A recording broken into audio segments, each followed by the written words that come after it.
Comment prendre position sur la fin de vie quand on n'y connaît rien? Eh bien, on demande à ceux qui s'y confrontent tous les jours. Les soins palliatifs, arrivés après une période où l'on endormait les personnes sans même les prévenir, sont à l'opposé de notre culture utilitariste. Éloge de la lenteur, ils prônent l'attention à l'autre et le faire ensemble. Pour ouvrir une réflexion dépassionnée, il faut faire primer le factuel sur l'idéologie ou l'émotion.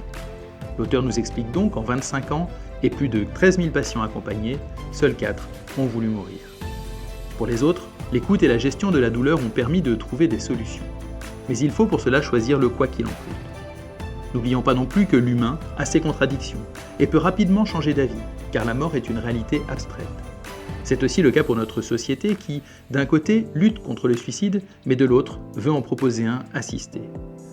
Un témoignage où alterne, comme dans la réalité de son auteur, les rendez-vous avec les instances du pouvoir et les visites de patients sur le terrain. Se côtoient ainsi les visions politiques plutôt froides, pressées et partiales, avec celles des soignants qui privilégient chaleur, humanité et écoute. Ce livre aurait pu être un James Bond. Tuer n'est pas soigner, mais c'est plutôt une love story, un message de fraternité pour que la mort ne soit jamais un choix de vie.